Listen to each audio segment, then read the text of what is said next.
Hi there, I'm your host McAuley Tucker, and you're listening to The McAuley Tucker Show, the podcast where I sit down with some of the most accomplished and fascinating individuals in the entertainment and business industry. From celebrities to industry leaders, our guests offer unique perspectives and inspiring stories that will educate and inform you. Join me as I sit down with my next guest to cover their humble beginnings, challenges they faced, as well as their accomplishments in life. You are bound to learn something new, so sit back and enjoy the interview.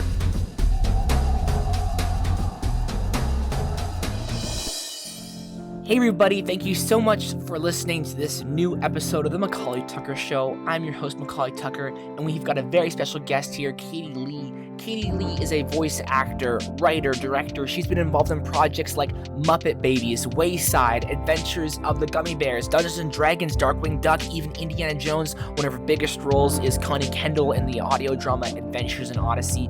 So today we're just going to sit down and learn more about what it's like to be a voice actor, so enjoy the show.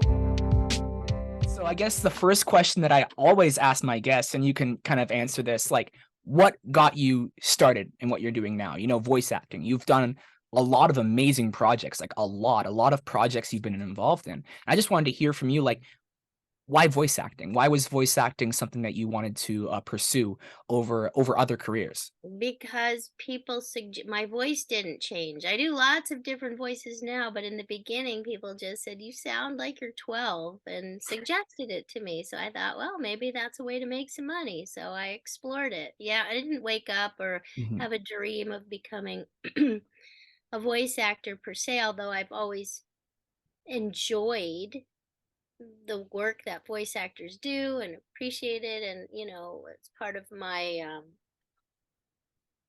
growing up, part of my life, but I didn't know that I would actually go into that field until Mhm.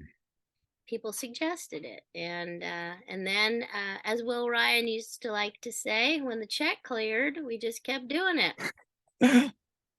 That's very true, and that's really great to hear that that you went and pursued voice acting, and we've seen all these really great projects that you were a part of. I would love to hear, like, what was kind of the first project that you did with voice acting and acting in general. Yeah, the first project where I think I got paid, I did a commercial once for somebody, but I really didn't know what I was doing. I'm not sure if they used it.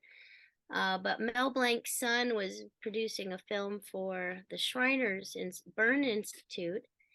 And I think I was home on break from college, and my stepmother worked at a hair salon where he got his Okay. hair cut. And somehow she shared with him what I was doing, and he needed the voice of a child being burned in the bathtub.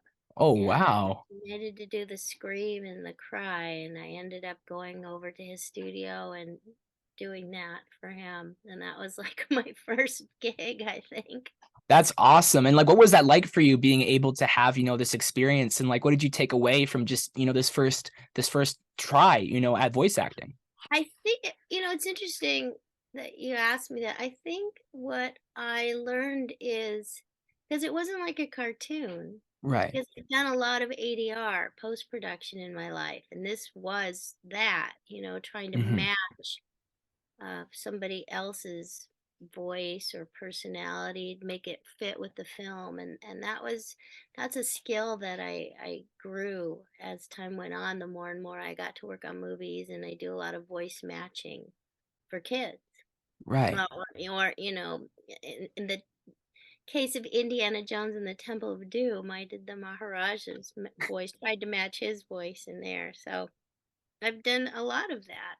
Yeah, and I saw that in the IMDb, and I recently found out about the Indiana Jones thing, and I thought in particular that was pretty cool. I thought that was a really cool role to be involved in, and I just thought that would be, if I was in your shoes, I thought that was just super fascinating. And you mentioned children's shows, things like that. You've worked on many children's shows and movies over the years. What do you think makes a good children's program, and how do you approach voicing characters for that audience? Well, you have to understand who the audience is and what the purpose of the show is. Hmm.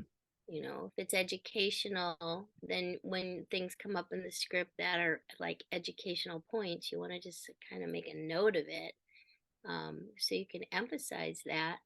I think kids' shows have to be um, entertaining, Mhm. and it's, there's the animation involved too, but you also want to make it so that the parents don't get sick of it. So you have to appeal to two audiences, right? Because you don't want to Right. be annoying. I think, yeah, I think kids like to learn. So, Mhm. um, I think things that involve sharing new information or, feelings is good for kids. I mean, I'm no expert in children's media, frankly. I just read the script. Yeah, that's great answer. Like, I definitely understand, education's important, and that's kind of what I like about, my show is, educating young people. And what I really appreciate about kids programs is, educating young people. One of the programs that you have been in, Adventures in Odyssey, been on that program for a very long time. It's been an amazing show. I kind of wanted to hear about, Connie Kendall. How have you seen this character grow over time, and how have you grown with her on Adventures in Odyssey? Yeah, we definitely have grown together. Um, well, I mean, she's gotten more responsibility. She's gotten Mhm. older. She's matured. She's had more life experiences like all of us. So, I get to bring my own life experiences to the character when they come up in the script that, when I started, I was 28, but Connie was probably about 15. And Mhm. I don't even know if Connie's 28 now. So, if she lives a very slow timeline. Um, but yeah, she's grows in her knowledge of God and of the Mhm. Bible and other people, and now she has the responsibility. If you don't hear the later episodes, you don't know that her sister lives with her, Mhm. so she's kind of like a mother figure to her sister, and who kind of acts like Connie did when she first came to town. So that's ironic.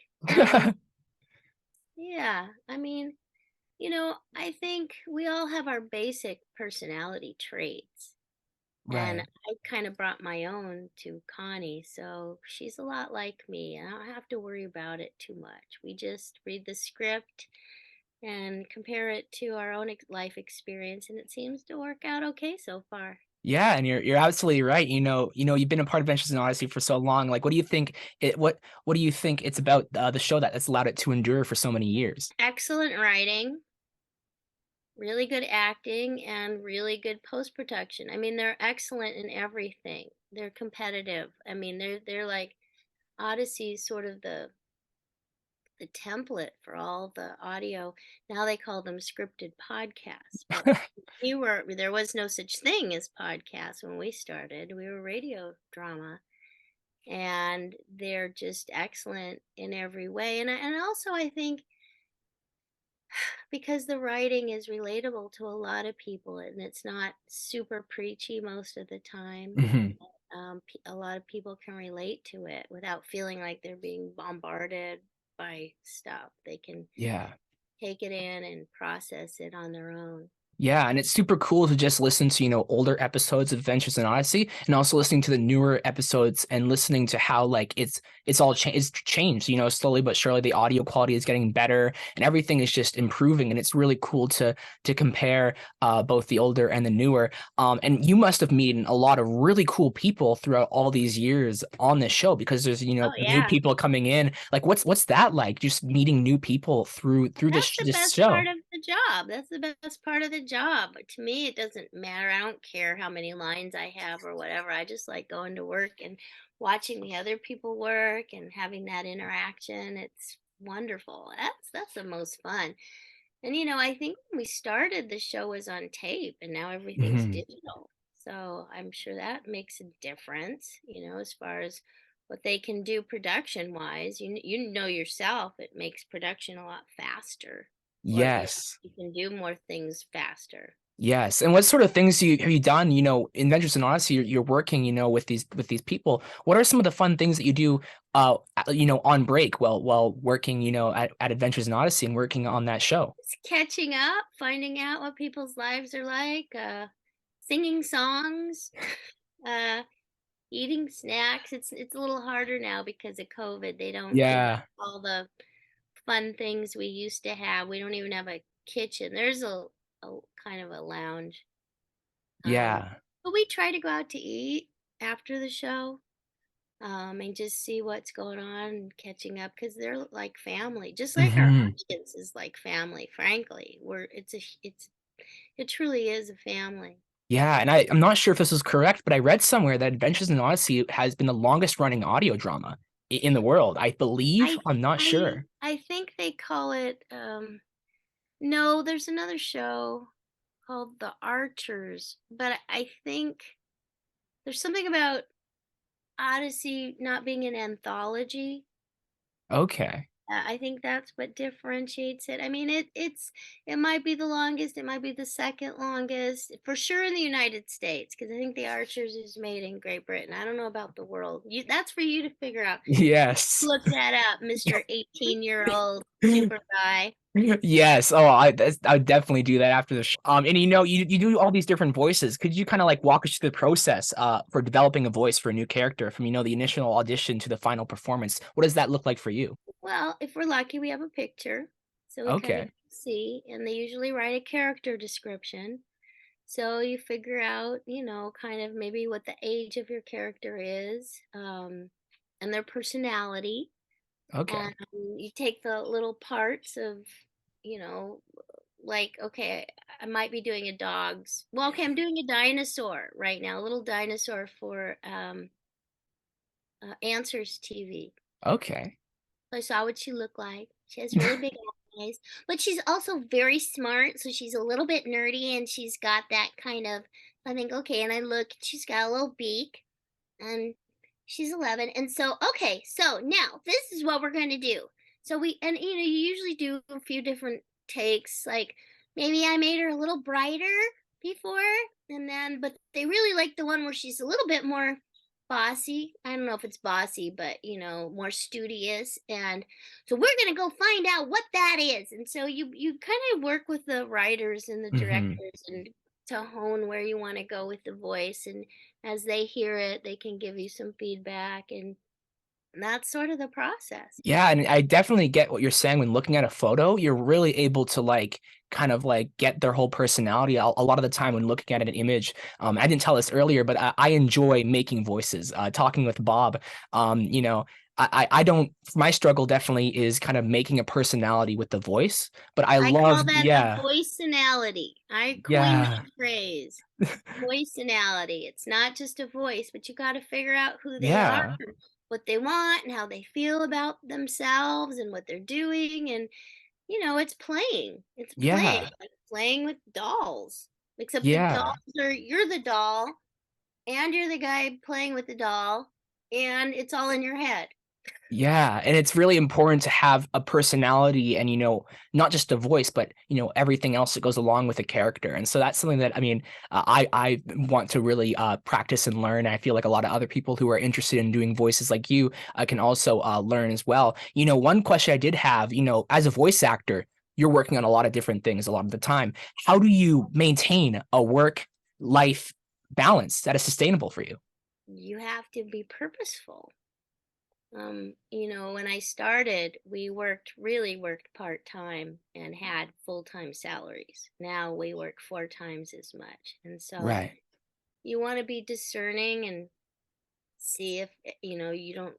I mean, it depends where you are in your career, Mhm. but you also don't want, you're afraid if I don't audition for every single thing, because we don't book, maybe one out of every 100 or 200 things we audition for, we book. It's a numbers game, but you also really need to have a life, because if you don't really have anything to draw on either. Get out of your house, go for a walk, go meet people, go to meetups, just have friends, because you won't know how to portray anything other than a voice actor if all you do is stay in your booth, you Right. know? So you want to have a life, pursue your interests, because a lot of times the things that you're really interested and skilled in are things that you would be a very good narrator for or a voiceover for. Like I like education, I like Mhm. elementary education. I have no problem. I love phonics. So that's good for me. I like to do that. Some people they may be in the medical field. Well, then Right. reading medical narration becomes second nature and they're good at it. So, no, I just want to say that, do the things that you're interested in, have fun, and know that it eventually, at some point, that'll come into play in your voiceover career. It'll be an asset. You're right. And it's really important to, have that balance between work and life, and remember that, there's another thing that you got to throw into the mix. And you mentioned a lot of really great points there. And I definitely agree with you. And I find a lot of time people are too concentrated on one thing and they forget about the other thing. But they need to remember that, there's other things that you got to throw into the mix and you have to balance. And it's very important to have that balance. Yes. You're talking Well, about booking. That was really cool. Booking. You have recently been in, I believe, the Guardians of the Galaxy ride. I read about that. That oh, was really cool. What was yeah, that that was like? pretty awesome. That was an interesting gig. I auditioned, and if you know who Brenda Vaccaro is, you can look her up. They wanted a Brenda Vaccaro type voice, which my normal voice doesn't sound like that. Right. But I was able to bring her down like this when I was reading the copy. I have, well, you know. And so we booked the job, and it's for the Guardians of the Galaxy queue at Epcot. So before you Right. get on the ride, you go through this whole Where do you live? I live in Canada. So anyway, what they had me do, first we had to find the voice and find the read, and we'd read through the whole copy, which is like 45 minutes long, the whole, but I think there's pauses. Okay. Once they got the read they liked, then I also had to go back and read it exactly the same way 4 or 5 more times each section, because they combined the read. So I could change a little bit, but not the timing. All Right. the words had to be said exactly the same, timing. So it was challenging and it was fun. And because of my experience doing ADR and post production, it wasn't that difficult. And to their surprise, we got through it pretty fast. But I think we spent a few days on it. Yeah, and aside from rides, I believe this is correct. Audiobooks. Have you done a few audiobooks? I'm not sure if that's Done a you. few. I've done some for Brock Eastman. Used to be work at Focus on the Family, and he was like our PR guy, and he did the Clubhouse for a little while. And he wrote some children's books, so I read his. I read the Christmas. Oh gosh, it was a movie. My friend wrote the book, and I narrated it for her. Christmas. Can't think of the name. I Right. guess you go to uh, what is it, Audible or Amazon. It was a book. Peggy Sue Wells wrote it. I don't Okay. like to do long books. I Yeah. prefer little kids' short stories. Yeah. What other books? Well, in my own book, Will and I wrote Yeah. Adventures in Oddity, and we recorded it mostly word for word, not Mhm. exactly. And of course, there's more music in the audio version than there is in the book version. So I Yes. highly recommend you get both. Yes. Oh, I want to get it. I saw that online. I'm like, I gotta buy this. It looks like an absolute blast to read. Would you say it's difficult to do audiobooks than traditional voice acting, or would you say that they're both very similar? I just wanted to, because I don't They're really not know. very similar. They're very different, and it's a Okay. whole different. Some people love just sitting in their booth and reading books. I don't. But Will and I, we wrote it, and ours is written like dialogue. And the hardest Yeah. part was sitting us both in the booth to read at the same time. And then there's an audio version. My husband recorded us. We recorded the bonus chapters on video, so it's called the video Ooh. book, and that's also available on Vimeo if anybody wants to. Okay. But if they watch the Tell You Later show, uh, you can see Will and I on there too. Awesome. I'll definitely encourage them to check those out. It's really great to hear that you're enjoying doing, a lot of this work and being able to do voice work. It's just such a great industry to work in. You're able to grow, you're able to meet amazing people, as you said. I'd love to hear, you do a lot of public speaking. I've heard you've done some public speaking, given some talks on like faith and creativity. Can you talk a little bit about how these two things intersect for you and how your faith has influenced your work as a voice actor and writer? Well, I think God gave us creativity. He Hmm. gave us, the ability to tell stories and capture people's imagination and all the arts. And so that's one uh, path for sharing. I mean, obviously, Adventures in Odyssey is a great path for sharing our Hmm. faith, right? And I don't write it, I just read it, but I'm so Hmm. thankful to be a part of it. I think it's good. We can get so many messages across if we do a good job, if we're good people. I mean, it's more than just what you put out there, it's how you live your life too that Right. will affect people. So you certainly want to be consistent when you talk about balance of, why you're doing things. My husband is a singer Right. and he fronts a band, and he's very, very his something he said to me once really stuck with me, and I think it's important for us to remember that what we do is for the audience, not for us. Hmm. um to think about there's people listening. I mean, we still do it because it's fun. Hmm. I think we shouldn't stifle our creativity because we think for some reason it's not godly or it's not productive, because you never know what's going to inspire somebody or make somebody smile. Right. Smiling is such a blessing. If you can share a smile with somebody, that's like the best thing there is. You're exactly right. That's very, very true. And everything you said there is absolutely, it's very, very wise. And I definitely get what you're saying there. It's not about us. It's about, the people, giving back to the people, entertaining, educating them, and, making them happy, making them smile and making them have an, like, impact them. That's very important, impacting others. This is kind of a second last question. I always ask my guests what they want to pass on to the listeners, but I wanted to ask you this. You've had a long and successful career in the entertainment industry. Looking back, what advice would you give to your younger self just starting out? Oh, goodness. Just to have be more bold, maybe, to Okay. be and not so insecure. I finally, like, years after years of doing my work, I had to say to myself, okay, look, if the director's happy, everybody's happy. Just stop. Allow them to make the decisions, okay? Because we're not really, we're like a tool for whatever they're trying to accomplish in their project, right? So Right. we're just a part of it.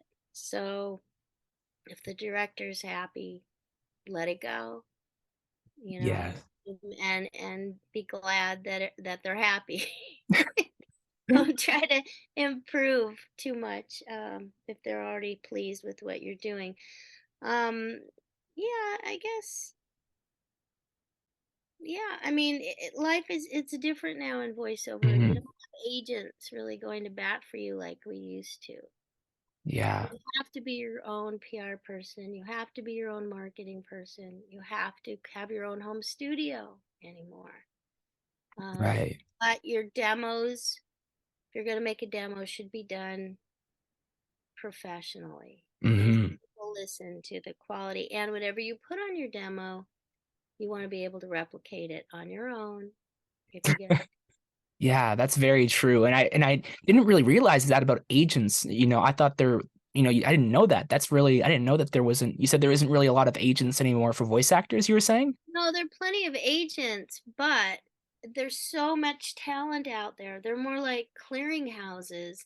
They don't usually get asked recommendations. Like when I started, I would get a call from my agent say you and she'd say you have a job, and I didn't even audition for it. Well, that doesn't usually happen anymore. Huh. So it's up to us to be our own CEOs of our own little business and run our voiceover careers as a business and Right. understand that nobody's going to do it for us. You can't just sit back and expect the calls to come in. Even if you make a great demo, how are people going to hear it? You got to get on rosters. It's work all day long. Yeah, and even through that difficult situation, you're able to learn about all these different types of things because you're doing all these different types of things. And marketing, I find that very beneficial because even for this podcasting, it's not just releasing interviews; it involves marketing, emailing, and everything. But you're able to take these difficult situations, like you mentioned, and learn from them, and that's very, very important. And that's part of, running a business. Your voiceover business.